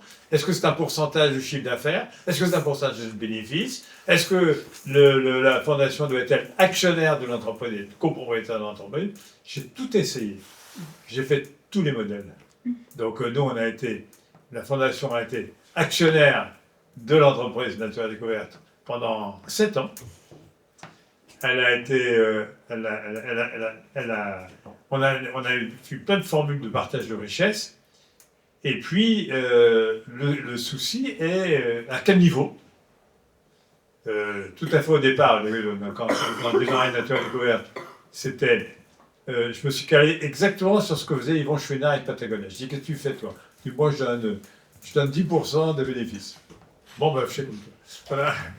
Puis après, il m'a dit, ah non, c'est pas assez. C'est pas assez. Il faut que tu donnes 1% du chiffre d'affaires. Je dis, ouais, mais si le club 1% pour la planète, hein, c'est ça. Hein. L'origine de le problème, c'est que dans le commerce, on gagne 2% de bénéfices au maximum. Donc tu me demandes déjà, de toute façon, de payer la moitié des bénéfices. Et quand il n'y en a pas, qu'est-ce qu'on fait? Ah, tant pis pour toi. Voilà. Alors après, l'autre sujet, c'est le personnel, partager avec le personnel. Comment peut-on dire le personnel de l'entreprise? Bon, les amis, la participation cette année, vous le passez, mais la fondation, elle, on lui donne. Et puis après, vos enfants. Que fait-on quand votre fils vous dit, ah mais t'es gentil de ne pas donner de dividendes, t'as tout donné à la fondation, et puis mon toit il fuit, je voudrais bien remplacer mon toit. Histoire véridique. Hein. Voilà des tas de sujets qui sont intéressants.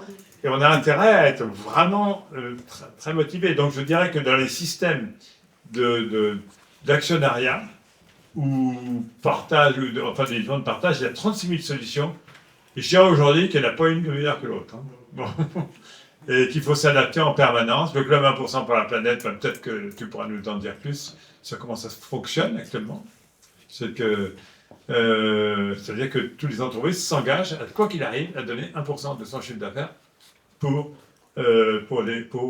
leurs engagements environnementaux. Ça, c'est, voilà. Et voilà, donc, voilà un sujet intéressant. Merci beaucoup, François.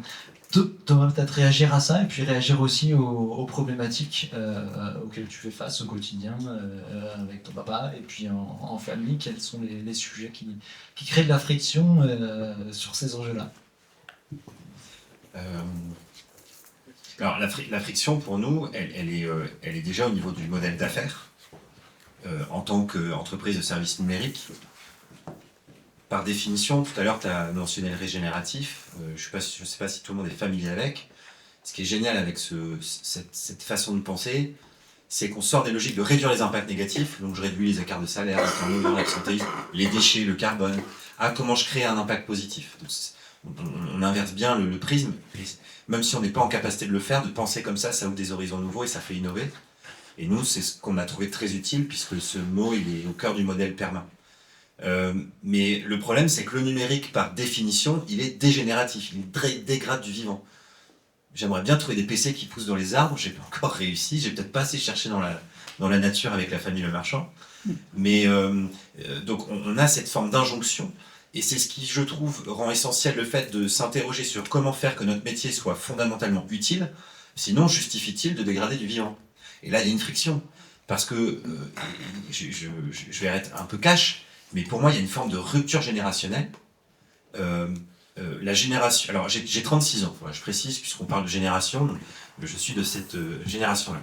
J'ai 36 ans, moi je me suis construit en tant qu'individu, en tant qu'adulte, avec des crises qui commençaient déjà à se superposer. Avec un effondrement du vivant et un dérèglement climatique qui devenait tangible. Pour moi, l'écologie, ça démarre en 2003, et à cette époque-là, je suis encore quand même très, très jeune, j'ai 15-16 ans.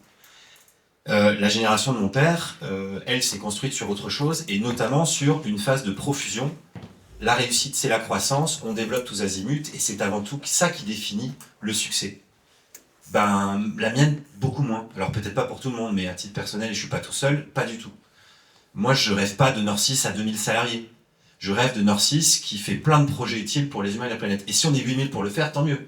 Mais mon rêve, il est pas sur le nombre de salariés ou le chiffre d'affaires, il est sur la finalité. Et ça change pas mal de choses. Et donc là, parfois, il y a friction, parce que faire évoluer le modèle d'affaires, renoncer à des business, et on l'a fait ces dernières années, tout le monde n'est pas toujours aligné. Parce que là, pour moi, je vois une vraie différence générationnelle entre les membres d'un COMEX, d'un CODIR qui sont plutôt quinquas, et ma génération qui est parfois peut-être un peu plus raide, constatant l'état actuel dans lequel est notre société. Et franchement, j'ai une gamine de 4 ans et demi, avant d'être papa, j'avais peur pour elle, maintenant j'ai même peur pour moi. Enfin, tu nous as pas rassuré avec ta presse au début, hein, mais bon, je connaissais déjà un peu les datas. Donc ça me fait peur, et en même temps, j'ai tellement de chance d'être bien né, d'être dans ce cadre-là, d'avoir un père avec qui on a une vision commune, et parfois on n'est pas d'accord et c'est ok, mais j'ai tellement de chance, du coup ça devient une énergie de dingue, pour dire, il faut que Nord6 soit le plus bel exemple possible d'une boîte relativement grande, 700 salariés, donc de taille intermédiaire, qui n'est pas née d'une idée de durabilité, qui fait son job pour se transformer, qui invente un modèle qu'on est en train de faire rayonner pour que plein d'autres entrepreneurs puissent embrayer, etc. Voilà, une belle boîte qui fait le job, des communautés d'entreprises qui le font, comme Bicorp, comme le 1%, et puis demain, un mouvement patronal qui l'incarne avec Impact France, parce qu'on a aussi besoin, je pense, d'une force patronale représentative qui est à la table des discussions dans les instances de l'État, qui aujourd'hui n'existe pas, et qui est animée par l'idée d'une économie qui est juste et soutenable. Et aujourd'hui, il n'y a pas de représentation de ça. Donc voilà, je digresse un tout petit peu, mais pour moi, les 3 champs d'action personnels, ils sont là. Et Nord6, c'est exceptionnel de pouvoir le vivre. C'est une grande responsabilité aussi. Donc voilà le genre de friction qu'on peut avoir. Et dernièrement, ces frictions, elles ont amené néanmoins un truc formidable, qui aujourd'hui est unique, c'est le fait de faire rentrer la nature dans la gouvernance de l'entreprise. Soit cité Yvon Chouinard, donc nous aussi on commence à avoir nos grands bonhommes verts. D'ailleurs, je me suis demandé tout à l'heure, François, si les vôtres, ils n'avaient pas été recyclés chez CTLM à l'époque. Nous, on commence à les avoir aussi. Il n'écoutait plus, c'était pour tester. Non, c'est pas Il regarde pas la télé. Ouais, faut regarder un peu la pub, on les voit plus trop. Donc on commence à intégrer dans notre gouvernance, dans nos prises de décision, une représentation de la nature. Parce que un des problèmes qu'on avait, et je termine là, puis après tu feras tes relances, mais un des problèmes qu'on avait, c'est que on adressait de mieux en mieux l'évolution du business. On adressait de mieux en mieux l'évolution de nos métiers. Je pense qu'on avait très bien adressé la façon de redistribuer la richesse qui avait été créée. Mais il y a un truc qui nous manquait quand même, c'est quels sont nos impacts et dépendances sur le vivant. On était très bon sur le carbone, on faisait des bilans depuis 2007, mais sur le vivant, au sens large, sur les limites planétaires, on était complètement à poil. Et d'ailleurs, le secteur du service, aujourd'hui, il est énormément. Et donc on s'est dit, plutôt que d'attendre 5, 10, 15 ans que des méthodos, etc. arrivent, commençons par prendre des décisions de meilleure qualité, qui intègrent mieux les impacts dépendants sur le vivant, et donc faisons rentrer la nature dans le conseil d'administration, faisons entrer la nature dans le CSE, faisons entrer la nature dans notre comité de mission ou dans un conseil éthique, parce que c'est en prenant des meilleures décisions au départ que la cohérence d'ensemble sera meilleure. Merci Thomas, je vais te redonner la parole pour la dernière question justement sur la mise en application et les outils que tu recommandes, notamment sur la nomination d'un administrateur nature. Comment est-ce que ça fonctionne? Tu dis que la nature est au conseil d'administration.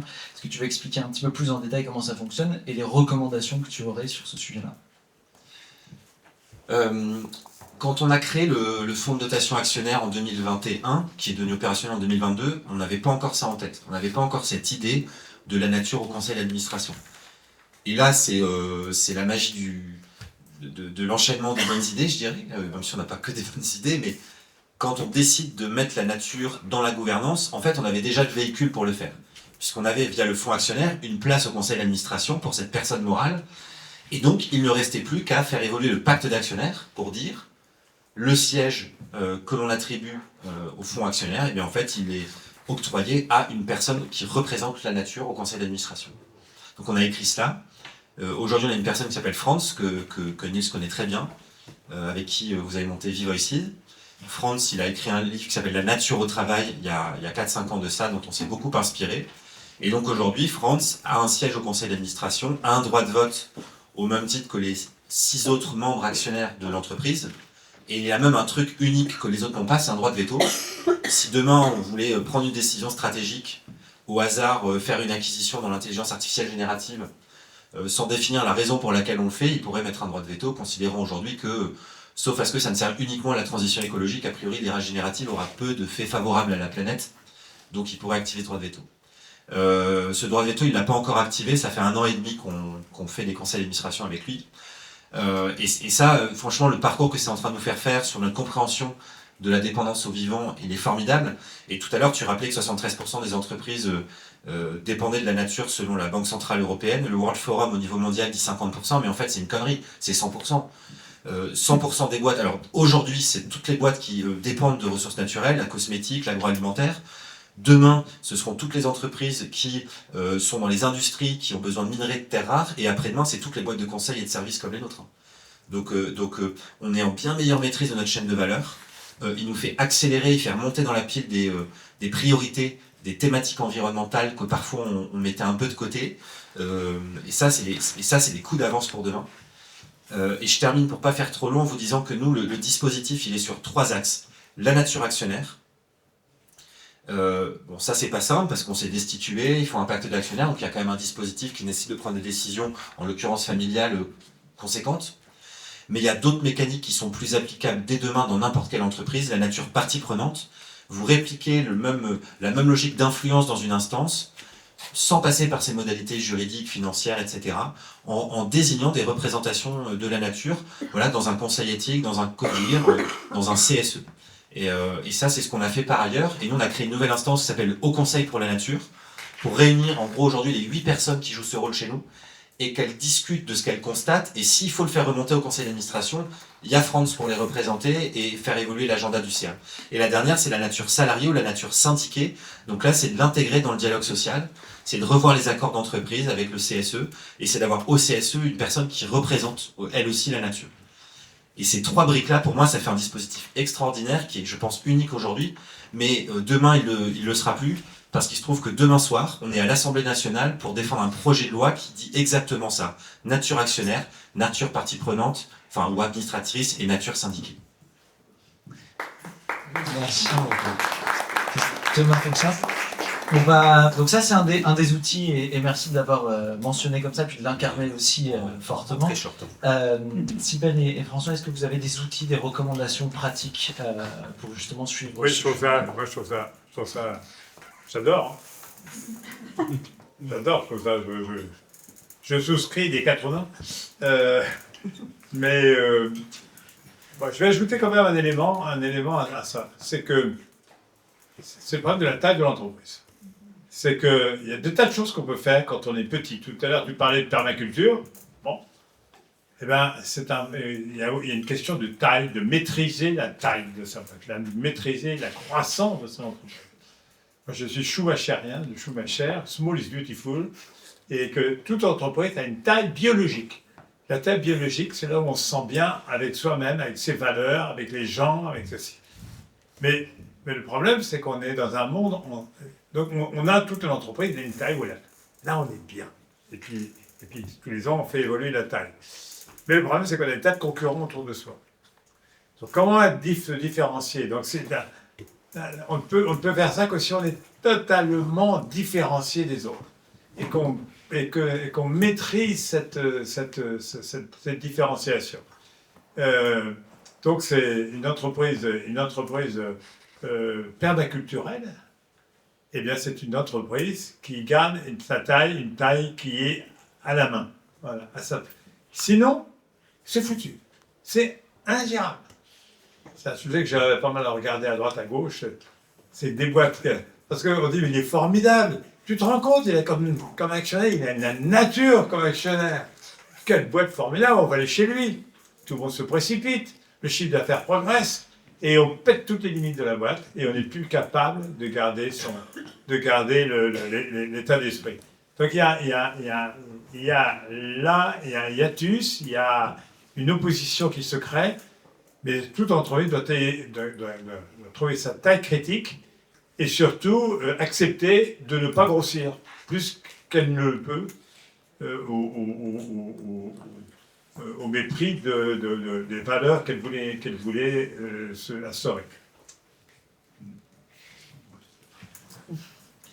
Et je rejoins un peu par rapport à ce que tu dis et par rapport à la fondation sur les outils. Je dirais que c'est un peu pareil au niveau de la fondation, c'est-à-dire que parfois on se dit on va intégrer plein de personnes. Alors nous on a des experts qui font partie du comité, donc il y a les membres de la famille, il y a des personnes de l'entreprise familiale et on a 3 experts en plus.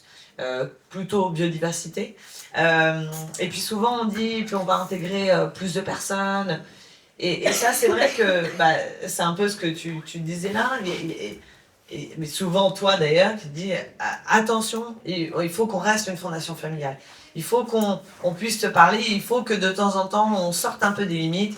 Il ne faut pas qu'on mette absolument un cadre qui soit strict, même si nous, en tant que salariés, parfois, ça nous arrangerait d'avoir des lignes qui soient strictes et qu'on arrête de les déborder en permanence, on essaie de faire le timekeeper à chaque comité de fondation. On n'y arrive jamais, puisque tout ça part en débat enflammé. Et en même temps, je pense que c'est ce qu'on aime, et c'est aussi pour ça que tout le monde a cœur à venir et tout le monde a envie de continuer et plutôt fier de cette fondation. C'est aussi qu'on reste une fondation familiale, mais tout en s'écoutant. Et là, c'est intéressant parce qu'on a on a des experts et qui sont pas forcément d'accord parfois avec des sujets que certains membres de la famille apportent. Et au début, ils n'osaient rien dire en disant c'est votre fondation. Et puis maintenant, petit à petit, ils commencent à dire quand ils ne sont pas d'accord. Et donc, c'est très intéressant aussi d'apprendre. Et je pense lors de ces comités, c'est toujours des moments pour apprendre des autres. On fait venir des associations. On avait Sabrina Krief qui était là la semaine dernière avec nous, qui s'occupe des chimpanzés en Ouganda. C'était passionnant. Personne n'y connaissait rien. Et ça a été passionnant d'apprendre des choses. Voilà, donc je pense que c'est aussi ça, c'est de continuer à apprendre, continuer à débattre et tout en étant, voilà, en faisant attention quand même à respecter les sensibilités de chacun et d'écouter un peu les experts aussi au passage. Merci beaucoup, Sybille. On va ouvrir maintenant la parole à chacun d'entre vous, si vous le souhaitez, enfin chacun d'entre vous, ceux qui veulent poser des questions. On a une bonne dizaine de minutes. L'idée, c'est d'avoir un échange, d'être à peu près concis dans les questions et dans les réponses. Je ne sais pas s'il y a des questions dans la salle. Peut-être son micro. Je voulais poser une question sur la transmission de l'entreprise. Il me semble que vous avez revendu Nature et Découverte. Est-ce que vous avez réussi à ancrer quelque chose de ce respect de la nature, de l'engagement que vous aviez dans le groupe qui a repris? Enfin, voilà, est-ce que vous avez réussi à faire passer les valeurs des marques dans l'identité de l'entreprise qui perdure? Question très sensible s'il en est. Il est clair que Nature et Découverte avait beaucoup grossi. Moi, en fait, au bout de 13 ans, 14 ans, moi, je suis plutôt quelqu'un d'entreprise dans sa phase de décollage. Après, c'est mon fils Antoine qui a suivi. Donc ça s'est super bien passé parce que il y a une continuité familiale. Puis la société a continué à grossir. Et puis on a une proposition de rachat par la Fnac, donc qui a repris la maison. Bon, alors, oui, il y a des valeurs très très fortes. Tous les gens de la Fnac disent c'est formidable chez Nature et Découverte, vous avez des gens, dis donc, qu'est-ce qu'ils sont attachés à la boîte, qu'est-ce qu'ils ont des valeurs, on ne fait pas n'importe quoi chez vous. Hein. Enfin, maintenant c'est chez vous, hein, voyez-vous. Donc, bon, mais ceci étant dit, quand vous avez des chevaux avec du sang vif, il faut les tenir, voilà. Et alors, donc c'est compliqué, c'est assez compliqué. Et puis il y a eu le commerce en général a subi des coups terribles ces dernières années depuis le Covid. Et ça veut dire que c'est compliqué de reprendre une boîte de ce genre quand le métier dans lequel vous êtes est en crise permanente. C'est 6 ans que le commerce est en crise permanente, est en déconfiture permanente. Et d'être généreux et grand seigneur quand les affaires vont mal et que vous avez du mal à faire les fins de mois, c'est beaucoup plus difficile que quand tout va bien. Voilà. Est-ce qu'il y a d'autres questions? Oui, bonsoir, je m'appelle Romain, dans la fondation Pierre Bellon, fondateur de Sodexo. J'aurais beaucoup aimé entendre, Thomas, votre réponse suite à votre réflexion sur la taille de l'entreprise, justement, et le frein, justement, à la mise en œuvre de pratiques qui seraient justement en lien avec le sujet dont on se passe. Plus on est gros, plus c'est compliqué. Qu'est-ce que vous en pensez? En fait, j'ai hésité à réagir parce que j'abonde complètement dans ce sens-là. Le modèle permacole abonde complètement dans ce sens-là. Et pour le coup, l'histoire de Norcis correspond exactement à cette définition. Nous, on est plutôt parti, puisqu'on est une société de services qui vit de la valeur humaine, de prestations intellectuelles, et donc tout son modèle d'affaires est basé sur la bonne santé physique et mentale de ses équipes, quoi. On est plutôt parti d'études et de travaux qui tendaient à montrer jusqu'à quelle taille une communauté humaine vit bien. Jusqu'à quelle taille est-ce qu'on peut se connaître les uns les autres, développer un sentiment d'appartenance commun, un destin commun, de la solidarité, etc. Et la conclusion était autour de 120-130 personnes. Aujourd'hui, chez Norcis, il n'existe quasiment pas un endroit où il y a plus de 120 à 130 personnes sous contrat, parce qu'on a décidé de développer Norcis dans une logique d'archipel de PME, qui ne sont pas indépendantes juridiquement. On a une seule et même maison, une seule et même bannière, un seul et même modèle. En revanche, nos agences, ce sont des PME de 30 à 120 personnes. Et donc, ça correspond très bien à cette définition. Pour que tout ça fonctionne bien, il nous fallait donc un modèle, quelque chose de collectivement défini. C'est là que la perma-entreprise, pour moi, en tant qu'acteur de la transformation durable des business, a été un outil génial. Parce que en co-construisant le projet d'entreprise avec des équipes, en se basant sur les modèles, les principes éthiques du modèle perma, on a créé un truc auquel je ne m'attendais pas du tout. Et aujourd'hui, dans chacun de nos territoires, il y a des projets qui se développent avec des singularités, Mais si vous voulez, je vais caricaturer, mais en gros, au lieu d'avoir 1200 restaurants avec un M jaune et des process très standardisés, on a une dizaine d'implantations avec 3 principes éthiques indissociables et des gens qui sont capables de renoncer à certains business pour pas grossir trop vite pour n'importe quelle raison. On a beaucoup moins de casse, on a très très peu de turnover, on est autour de 8%, notre marché historiquement c'est 25%.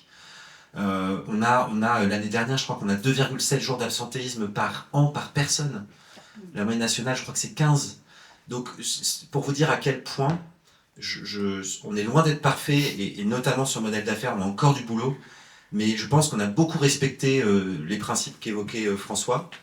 Et aujourd'hui, on s'y retrouve. Alors, on n'est pas 2000, on n'est pas Capgemini ni Atos. Peut-être qu'on aurait pu l'être. Par contre, les gens savent pourquoi ils sont chez nous et savent pourquoi ils veulent y venir. Et ça pour moi, c'est une valeur, y compris en tant qu'actionnaire. Pas besoin d'un yacht de 220 mètres pour concurrencer les grands milliardaires de ce monde. Besoin de bien vivre et d'être fier et heureux de pouvoir redistribuer tout le reste. Voilà.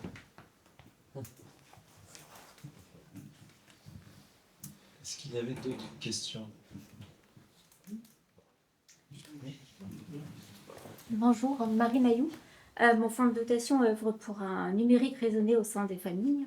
Et je voulais savoir si, Thomas, vous, auprès des autres entrepreneurs du numérique, vos idées pénétraient leur propre vision. Si vous arriviez à faire infuser vos idées dans le monde du numérique.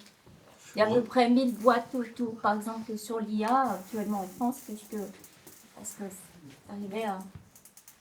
Bon, vous connaissez sans doute la marque qui voulait être le trublion du bon goût, je crois que c'était Michel Augustin, c'est pas ça? Bon, bah, je pense que nous, on est un peu les trublions du numérique, hein, pour être honnête, avec notre modèle inspiré de la permaculture et puis notre ours polaire au conseil d'administration. Mais ce qui est intéressant, c'est qu'on a de plus en plus de marques d'intérêt et de demandes. On est très actif dans l'Institut du numérique responsable sur différents travaux, notamment des référentiels autour de l'IA soutenable et éthique. Et puis on a récemment monté une coalition avec 4 autres entreprises indépendantes de taille intermédiaire dans le numérique, parce qu'on voulait œuvrer ensemble et en confiance sur des projets qu'on ne se verrait pas faire avec des grandes multinationales du secteur. Voilà quelques éléments de réponse, mais je vous propose qu'on en reparle ensuite avec plaisir. Si je peux me permettre, je voulais peut-être casser le côté jeune con que j'ai pu avoir tout à l'heure en étant très dogmatique sur les générations, en disant que en fait notre défi, et là je veux dire nous collectivement, indépendamment des générations, celles et ceux qui vivent sur Terre aujourd'hui, on a un défi immense qui est de prendre soin du passé, de prendre soin de l'héritage qui est le nôtre, cet héritage entrepreneurial qui n'a pas d'égal dans l'histoire de l'humanité, en partie le capitalisme qui a permis des choses extraordinaires, en préparant le futur, mais dans un présent qui va mal. Voilà, prendre soin du passé en préparant le futur dans un présent qui va mal. C'est quand même compliqué comme équation. Et là, notre défi il est absolument gigantesque. Je vois une partie du monde économique et majoritaire qui résiste corps et âme à l'entrée de nouveaux modèles et de nouvelles façons de penser l'entrepreneuriat qui commencent à être problématiques. Mais je vois aussi, et il n'y a jamais eu autant d'acteurs, et souvent de femmes d'ailleurs, qui sont prêtes, équipées pour revoir les règles du jeu, faire la preuve que c'est possible et jouable. J'ai cité tout à l'heure la communauté Bicorp, c'est 10 000 entreprises dans le monde, dont Patagonia évidemment. Il y en a plein d'autres. Il y a le mouvement Impact France qui est en train d'émerger comme une alternative crédible et de plus en plus installée. À titre personnel, je crois que j'ai jamais eu aussi peur de l'avenir et en même temps, j'ai jamais été aussi enthousiaste du présent. Parce qu'on est en train de construire avec plein de camarades de jeu pour faire advenir cette économie qui soit juste et soutenable.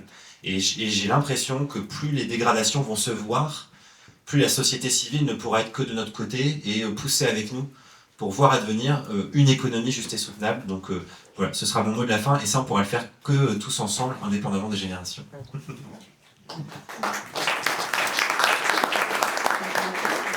Merci Thomas, on va peut-être clôturer avec un mot de la fin aussi de votre part à tous les deux. François, peut-être pour commencer.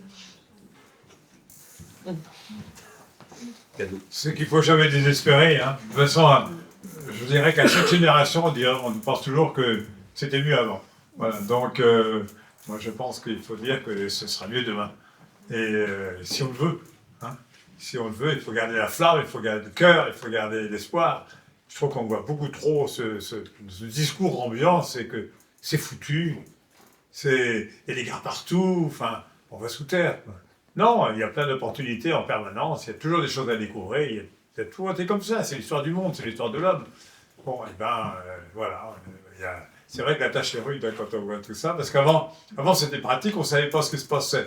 Donc, comme on ne savait pas, on n'avait pas d'instrument de mesure, on n'avait pas à s'en faire, mais maintenant on sait. Mais maintenant qu'on sait, que fait-on?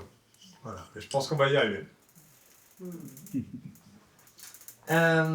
Et moi, je dirais que nous, on a eu la chance de grandir avec des parents qui nous ont toujours dit qu'est-ce que tu veux dans la vie, mais fais-le avec passion. Et je dirais que c'est aussi ça dans notre quotidien et dans notre travail auprès des associations. C'est vrai que je dis tout le temps, moi j'ai le boulot le plus formidable qui soit parce que je passe ma vie avec des gens passionnés et passionnants. Et je dirais que c'est pas une histoire de montant distribué, mais que quand on croit quelque chose, voilà, je pense qu'on aime, on protège ce que l'on aime. C'est pareil, c'est-à-dire que si on croit en quelque chose, il faut le faire avec passion.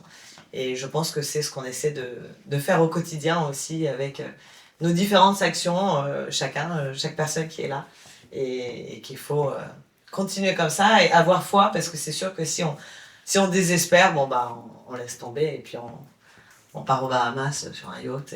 Bon.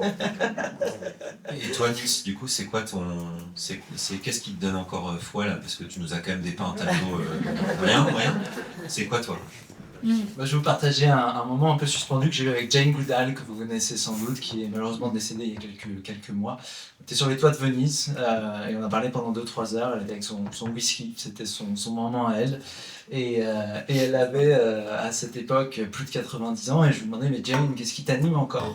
Et on a parlé de la notion d'espoir et c'est son dernier livre d'ailleurs, la question de l'espoir. Et l'espoir, qu'est-ce que c'est? C'est de dire en fait le monde va mal, un système va mal, il faut agir.